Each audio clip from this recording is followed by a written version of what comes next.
juggling them all and striving. It's like walking around on a balance board all the time. My name is Marquis, for those of you that I have not met yet. I'm the co-founder at Ditto. We are a systems and processes consultancy. And so we work with agencies primarily to help them put together their process documents, implement project management systems. We use a workflow automation. I run Old North Collective. We have offices in Minneapolis, Richmond, and Raleigh, North Carolina. We have over 35 partnerships, but our core partnerships are with NetSuite. We're the lone NetSuite solutions provider in Central North Carolina and Virginia. Biggest thing that I'm seeing is we're not managing projects properly, but we're also not doing the work we need to do to onboard, train our people, provide resources for them so that when they get to the stage where they jump in and they're a part of the work, they know what's going on. What we kind of thought through yesterday was that, at the crux of like what project management is, it really is people management. And as much as we don't want to say that we want to people manage, in order to actually keep high margins and to be low touch, you do have to manage expectations. You have to manage people's mental health, especially in a year like this.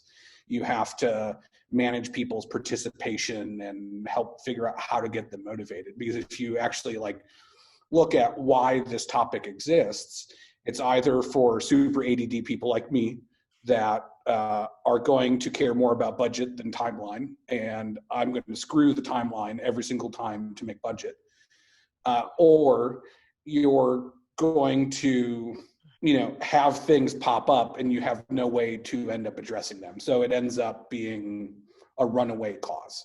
Is people are unclear about expectations, right? They don't know where things live. They don't know where to put them. They don't know who they're accountable to. They don't know what phase they're at in the overall scope of the project. Being rigid in a creative field, I think, sets yourself up for failure. We actually include a glossaries term. So every project we see that there are hiccups and that something was misunderstood.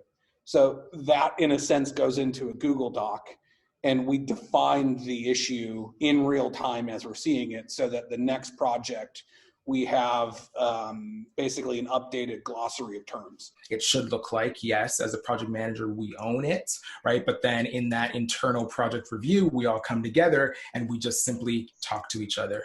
That's really what it is. So that when I onboard clients, I say I have to have 3 weeks notice minimum. You're becoming either part headcount replacement or total headcount replacement. Am I the only person who knows this information, and would others benefit from this information? So within Harvest, if you have your retainers set up, you can set up your monthly project amounts there so you can see it. And then if everyone is tracking time against that, one way is you can use your discretion. If there's a good relationship with the client and you have that left in the retainer because you can see it visibly in your project dashboard, then I think you can make the call that if you have the money there, to do it. But it doesn't sound like that's the case. It sounds like they're going above and beyond. It will all be in Asana already for you. The description will be there. Their timeline will be there. You can even put a drop down for what their budget is for it and give them windows so that right off the bat, they know it's going to cost them money. Team in Europe and also in India.